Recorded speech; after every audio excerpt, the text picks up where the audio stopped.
নবীকে দেখলে জাহান্নাম হারাম। 13 বছর দেখছে আবু জাহাল, কালেমা পড়ে নেয়, এর নাম কফাল। আর 27 বছরের যুবক নবীকে জবাই করতে গিয়ে কালেমা পড়ে ফেলেছে, এর নাম কফাল। ও যুবক বাবা, আর কত গুনাহ করলে তোমার আশা মিটবে? এরপরে তওবা করবা।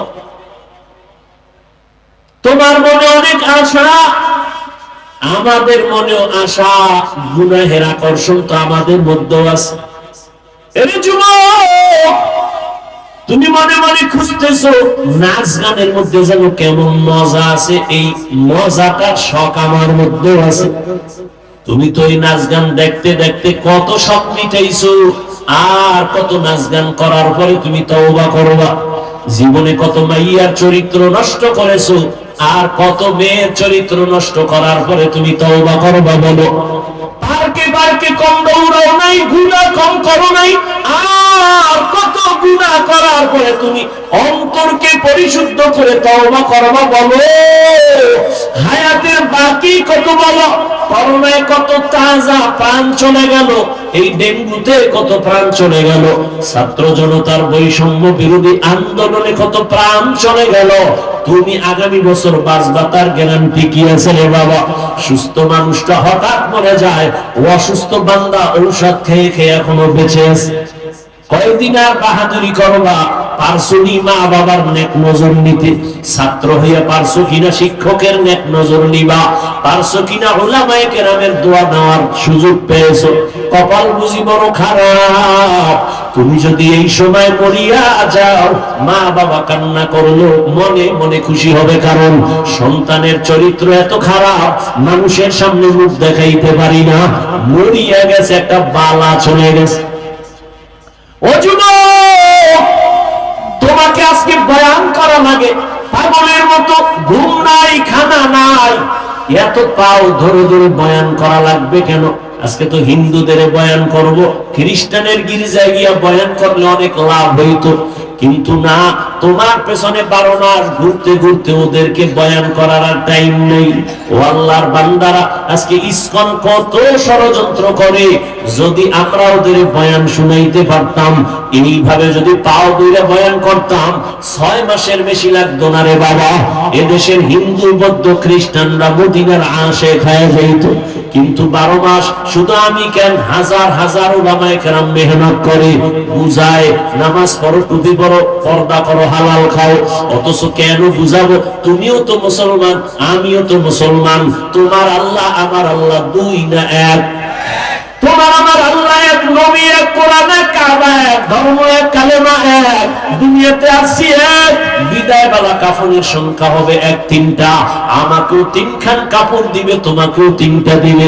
আমি বক্তার সম্মানে একটা কাফন কেউ বাড়াবে না, তুমি গরিব হওয়ার কারণে একটা কাফন কেউ কমাইয়াও দিবে না, কালার হবে আলাদা। কথা বল না কেন? আমাদের কালার তোমার কাফনের কালার 2 না 1? কাফনের উপরে লেখা থাকবে বড় হুজুরের লাশ।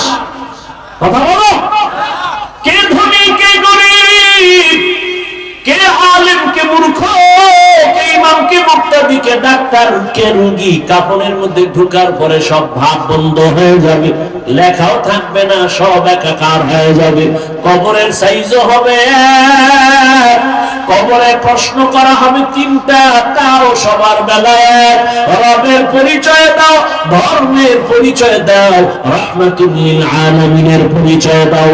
রহমতের নবী বলেন, এই 3টা প্রশ্নের জবাব যারা দিবে তাদের কবর হবে রওজাতুম মির রিয়াজিল জান্নাহ, আর যারা দিতে পারবা না তাদের কবর হবে হুফরাতুম মিন হুফারিন নার। কে কবরের জবাব দিতে পারবে কোনো গ্যারান্টি নাই, আমরা হুজুরেরা পারবো তার কোনো গ্যারান্টি নাই। যদি থাকতো জান্নাতের টিকিট হাতের মধ্যে নিয়া সাহাবায়ে কেরাম জীবন ভর কান্না করতেন না। রহমতের নবী বলেন, আমি একদিন আয়েশার হুজরায় ঘুমায় গেলাম, এশার পরে আমার মাথার কিনারাই তো মসজিদে নববী, আমার মসজিদ। আমি ঘুমাইলে আমার চোখ 2টা বন্ধ, তবে আমার অন্তর ঘুমায় না। রাতের গভীরে হঠাৎ করে আমার কানের মধ্যে শুনি কান্নার আওয়াজ আসতেছে। আমি সজাগ হয়ে গেলাম। আমার মসজিদের ভেতরে এই গভীর রাতে কে কান্নার আওয়াজ করে। আমি উঠলাম, উঠা আমি বের হইয়া নজর করে দেখতেছি আমার মসজিদের মধ্যে রাতের গভীরে দাঁড়ায়া দাঁড়ায়া কান্না করে ভিন্ন কেউ না, আমার হাতে গড়া সাহাবী, জান্নাতের 1 নাম্বার সাহাবী আবু বকর নামাজে দাঁড়ায় দাঁড়ায় কান্না করতেছে। নামাজ শেষ করে আমি আবু বকরকে বললাম, ও আবু বকর, নামাজে দাঁড়াইয়া এই গভীর রাতে একা একা কেন কাঁদলেন? আবু বকর বলেন, ইয়া রাসূলুল্লাহ, আল্লাহর আদালতের ভয়। আপনি তো কিয়ামতের বয়ান করেছেন, মানুষগুলো উলঙ্গ দাঁড়াবে, নবীরা পর্যন্ত কান্না করতে থাকবে। ওই দিন আল্লাহ যদি আমি আবু বকরকে ডাইকা জিজ্ঞাসা করে, আবু বকর আমার জন্য কি নিয়ে আসছো? আমি যদি বলি আল্লাহ তেলাওয়াত নিয়ে আসি, ও আল্লাহ তোমার মুহাব্বতে নামাজ পড়েছি, রোজা রাখছি। আল্লাহ যদি কে আবু বকর তোমার আমলটা আমি যেইভাবে চাইছি ওইভাবে তুমি করো নাই, তোমার আমল আমার পছন্দ হয় নাই, আমল নিয়ে তুমি যাও, আমি আল্লাহ কবুল করলাম না। ও নবী, সাথে সাথে জাহান্নামের হ্যান্ডকাপ আমার হাতে লেগে যাবে। দুনিয়ার সূর্যের গরম সইতে পারি না, জাহান্নামের আগুনের গরম আমি কেমন করে সহ্য করব? এই ভয় আমি নামাজে দাঁড়ায় দাঁড়ায় কান্না করতেছি।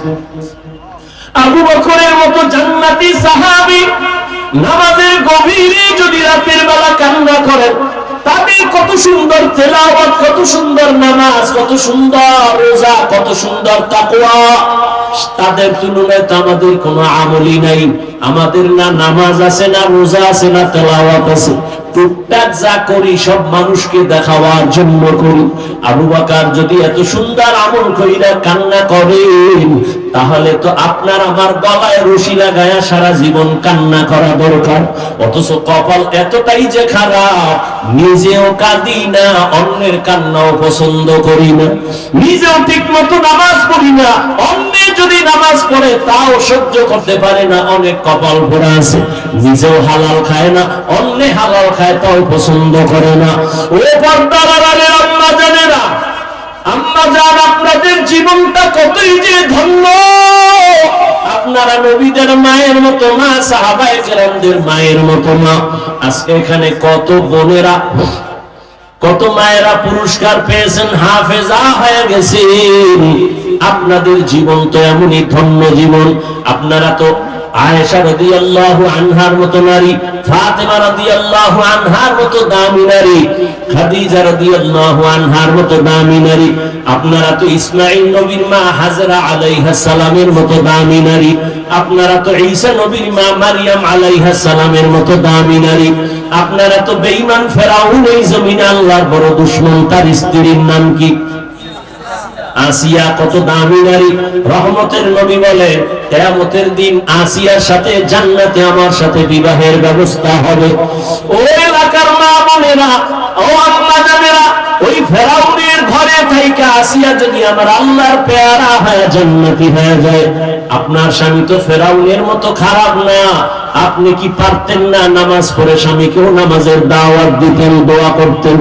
আপনার স্বামীকে যদি বুঝাইতেন, ও স্বামী আমার, বাবার আদর মায়ের মোহাব্বত ছেড়ে তোমার সংসারে চলে আসি, জীবনে না খাইয়া থাকলেও আসি, খেয়ে থাকলেও আসি, তবে তোমার কাছে আবদার, তুমি কষ্ট করো দিন রাত্র আমাদের হাসি ফুটাবার জন্য, সন্তানের পেট ঠান্ডা করার জন্য।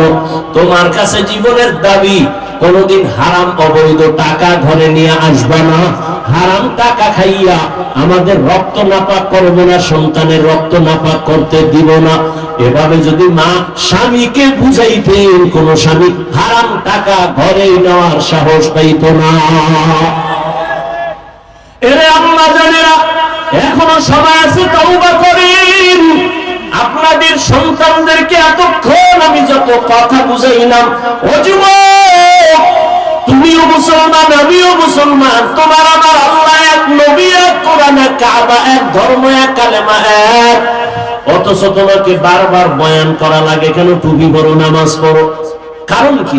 আমি টুপি ছাড়তে চাই না, লজ্জা পাই। তুমি কেমন মুসলমান, তুমি টুপি দিতে চাও না, লজ্জা পাও।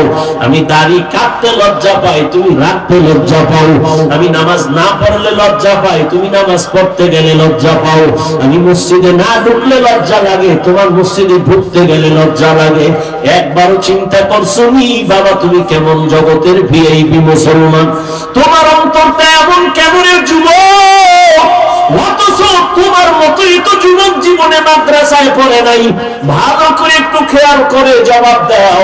জেনারেল লাইনে পড়নেওয়ালা যুবক স্কুল কলেজে পড়ে, সত্য কথাটার সাক্ষী দাও। 5 বেলার নামাজি দাড়িওয়ালা আছে না নাই?